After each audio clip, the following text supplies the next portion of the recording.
chaque personne, il a la responsabilité de connaître son rituel.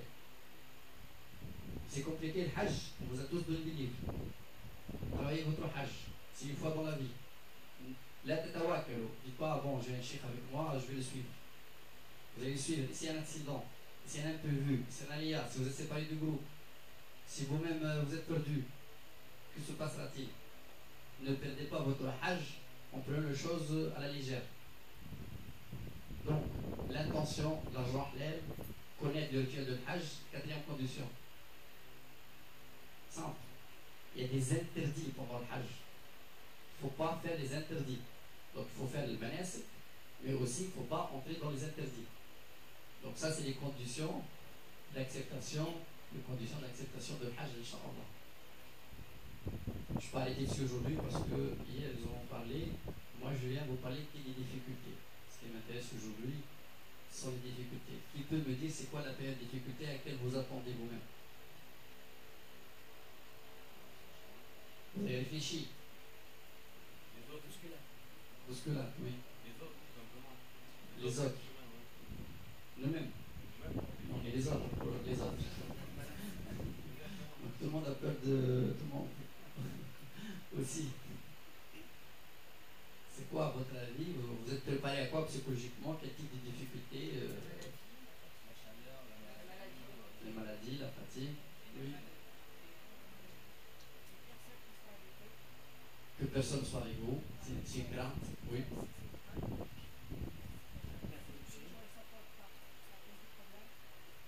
Les gens ne s'entendent pas. Voilà. D'accord.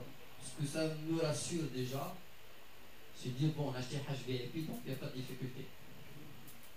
Au moins, on a conscience que vous êtes conscient du terrain. Bon, je vous dis les difficultés. Pour moi, la première difficulté, c'est qu'il y a trop de temps d'attente partout. Il y a pas mal d'éléments de notre voyage qu'on ne maîtrise pas. On arrive à l'aéroport, par exemple, on va tout parcourir. Quand on arrive à l'aéroport, nous, agence étrangère, il y a 3000 agences comme nous du monde entier qui viennent, ils n'ont aucunement la main, ils n'ont pas la main du tout sur tout ce qui va se passer à l'aéroport jusqu'à l'hôtel, à la Mecque. La gestion centralisée par le ministère du Hajj, ils ont la liste des vols qui arrivent, ils ont des mutawif, donc des responsables de continents, de pays, qui vont nous accueillir, qui vont nous aider à faire les formalités, qui vont les mettre dans des bus. Et même dans la route, l'hôtel, ils vont nous amener dans leur bureau à eux pour vérifier nos badges, nos passeports, puis nous amènent à l'hôtel. Pendant tout ce temps-là, nous ne maîtrisons rien du tout. Donc, on va en parler. Personne ne vient me voir pour me dire qu'est-ce qu'on attend. Je vais être comme vous. Moi aussi, j'aime pas l'attente. Je suis avec vous. Donc, il y aura pas mal de points qu'on va parcourir pendant le voyage. Pour le temps d'attente, quand on parle de temps d'attente, vous avez vu Hassan et Coussin qui ont été évoqués hier, ça peut être 5, 6, 7, 8, 9, 10, 11 ou 12 heures d'attente. On a vécu de Hajj avec 12 heures d'attente à l'aéroport. Pour les Saoudiens, bon, on filme là, je ne vais pas dire, mais on va faire une pause avec la poupée. Que vous attendez 5 heures ou 10 heures, ça ne change pas grand-chose pour personne. Donc, quand on vous dit sabar, oui,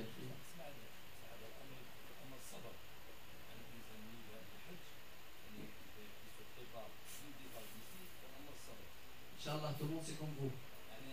Si j'ai un groupe comme vous, je pense à Inch'Allah, c'est pas le cas sur le terrain. depuis le départ d'ici, Je crois que si j'ai 50 comme vous, je suis un homme heureux. Mais j'aurai 2-3 personnes comme vous. J'aurai 46 qui vont me poser la question qu'est-ce qu'on attend, fâché, énervé 40 fois. Donc je vais vous expliquer, la décortiquer le voyage. Là on a la main, là on n'a pas la main. Parce que c'est logique aussi. Hein. S'il y a 2 millions de personnes, ça veut dire qu'ils ne vont pas laisser chaque 40-50 gérer leur déplacement, leur mouvement comme eux veulent. C'est tout à fait normal. Sauf que les Saoudiens gèrent les choses avec beaucoup de lenteur.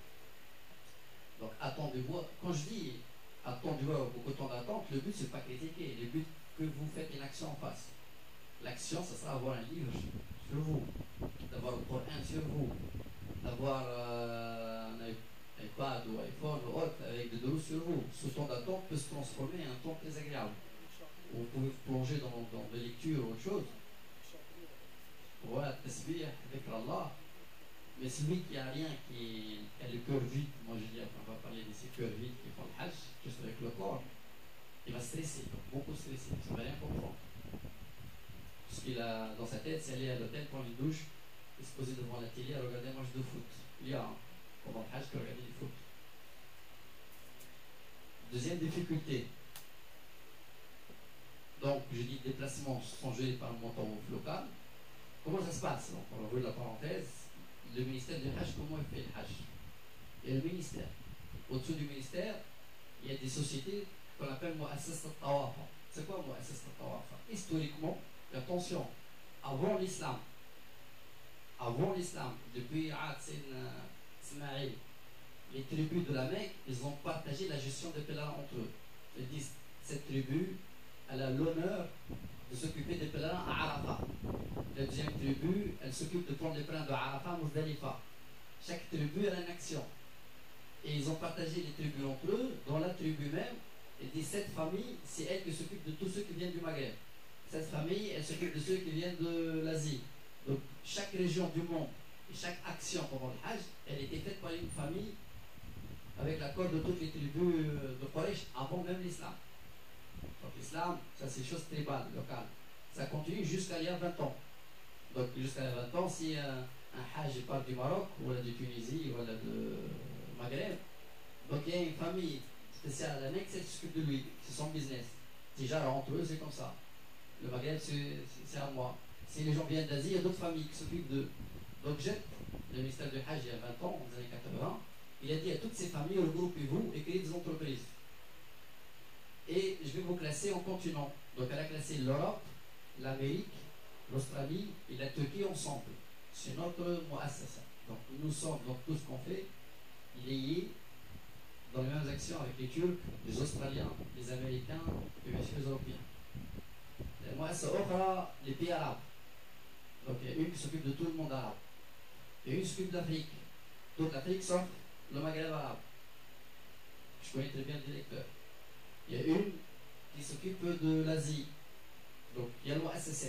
Donc elle dit, famille, regroupez-vous, créez des entreprises, faites un comité d'entreprise, majlis idara, de direction et un directeur. C'est le directeur, celui qui est en contact avec le ministre du Hajj. Donc nous dépendons de notre organisation du Hajj, de Mu'assas al-Tawafa, donc l'entreprise de Tawafa, de l'Europe. Dites Europe, Turquie, Australie, Amérique, dites Europe ou Turquie, c'est connu. Donc, dans tout ce qu'on va faire pendant le Hajj, on va parler de ça aujourd'hui, tous les déplacements, tous, à l'exception d'un seul, qui est entre la Mecque et Médine, il est géré par nous, par l'agence. Et encore, c'est géré par eux, mais ça, on a négocié, on a le droit de négocier, de récupérer la gestion. Donc on paye le bus, mais on dit, donnez-nous l'autorisation d'amener notre propre bus. Mais tous les déplacements, pendant Masha'ar al-Hajj, ils sont centralisés par le Mu'assas al-Tawafa de l'Europe. Ce qui est normal.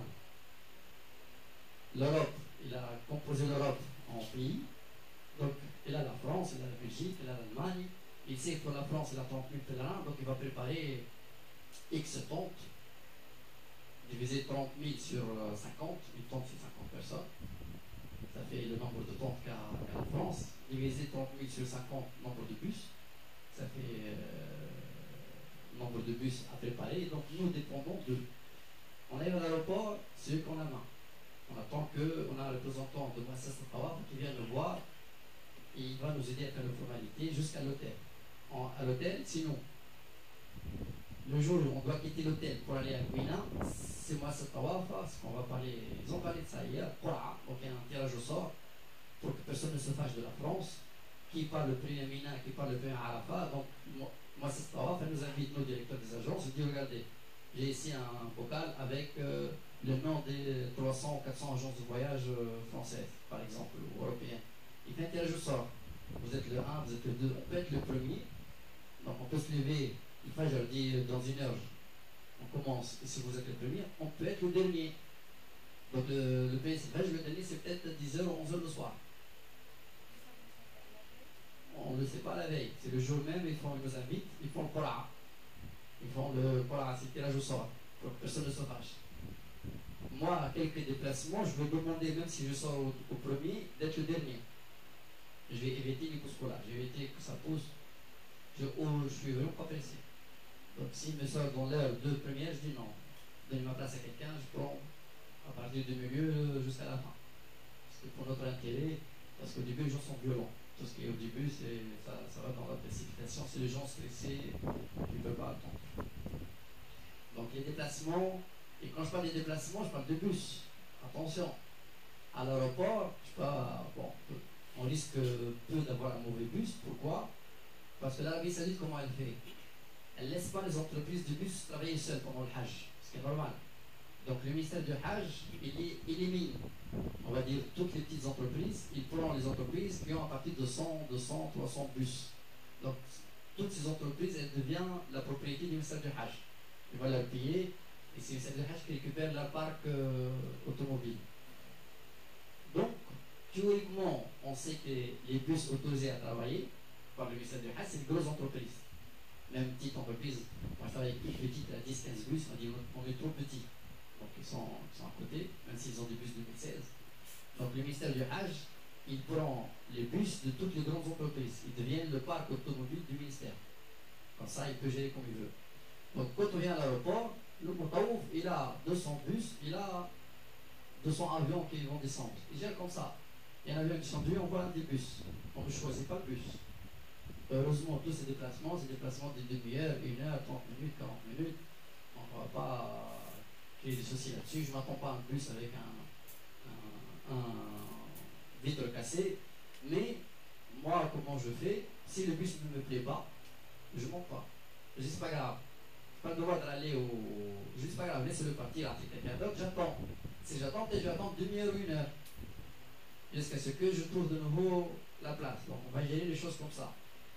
Le seul déplacement où je vais faire cette action, c'est l'aéroport. Parce que l'aéroport, à l'hôtel, il y a quand même 2-3 heures de route. Donc là, si le bus ne me plaît pas, ne soyez pas étonnés que je vous dis ne montez pas. Moi, je mange le bois, je n'ai pas le moyen de râler, mais je dis non, laisse le bus partir. Mais derrière moi, les gens vont peut-être récupérer le bus. Donc je vais attendre jusqu'à ce que je peux récupérer un bus. Mais c'est tout ce qu'on sait faire.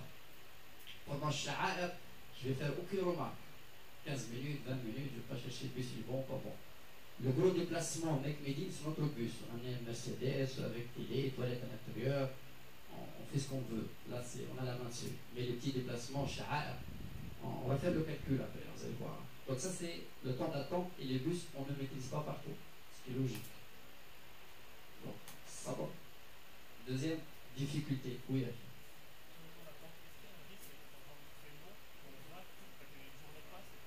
jamais. Notre Europe, c'est ça. Jamais. Ça ne même pas.